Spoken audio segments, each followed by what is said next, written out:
हमारे YouTube channel में आपका स्वागत है।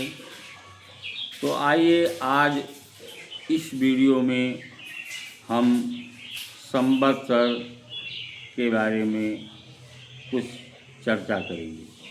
संवत्सर जानने की विधि के बारे में चर्चा कर रहे हैं कि संवत्सर को हम कैसे जानेंगे।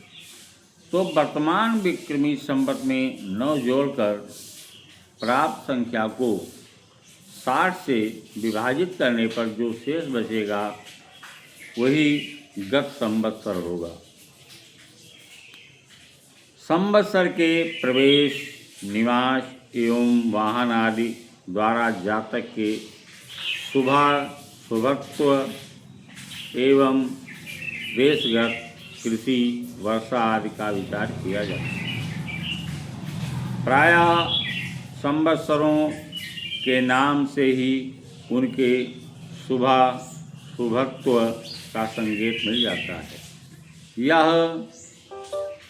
संकल्प आदि कार्यों में संवत्सर का प्रयोग किया जाता है।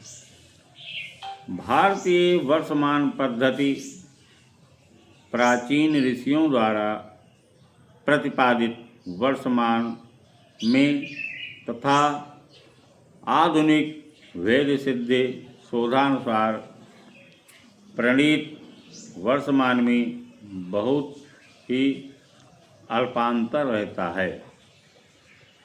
इसी से सिद्ध होता है कि हमारे पूर्वाचार्यों की परावेक्षण शक्ति कितनी सूक्ष्म थी। तो संवत्सर कैसे निकाले हम, इसके बारे में हमने आपसे बताया, चर्चा किया। वर्तमान विक्रमी संवत में 9 जोड़कर प्राप्त संख्या को 60 से विभाजित करने पर जो शेष बचता है वही गत संवत्सर होता है। आइए अब ये जानें कि अधिक मास और क्षय मास। अधिक मास कैसे बनता है, क्षय मास कैसे होता है, तो इसके बारे में जानें कि सौर वर्ष और चांद्र वर्ष में सामंजस्य स्थापित करने के लिए हर तीसरे वर्ष पंचांगों में एक चांद्रमास की वृद्धि कर दी जाती है। इसी को हम अधिक मास कहते हैं। और सौर वर्ष का मान 365 दिन, 15 घटी, 22 पल और 57.5 विपल होता है। जबकि चांद्र वर्ष 354 दिन, 22 घटी, 1 पल और 23 विपल का होता है। दोनों वर्षमानों में प्रतिवर्ष 10 दिन, 53 घटी, 21.5 पल यानी औसतन देखें तो 11 दिन का अंतर पड़ता है। इस अंतर में समानता लाने के लिए चांद्र वर्ष 12 मासों के बजाय 13 मासों का हो जाता है। वास्तव में यह स्थिति स्वयं ही उत्पन्न हो जाती है, क्योंकि चांद्र वर्ष में सूर्य संक्रांति नहीं पड़ती है। इसी को अधिक मास की संज्ञा दे दी जाती है।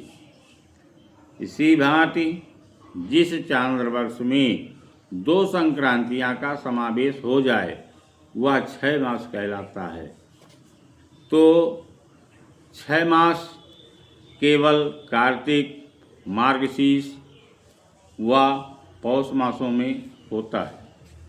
जिस वर्ष 6 मास पड़ता है उसी वर्ष अधिक मास भी अवश्य पड़ता है, परंतु यह स्थिति 19 वर्षों या 141 वर्षों के पश्चात आती है। 6 एवं अधिक मासों में विवाह, यज्ञ, मुंडन आदि शुभ कृत्यों को करना निषेध बताया गया है। तो अब इसके आगे की जानकारी हम अपने अगले वीडियो में बताएंगे।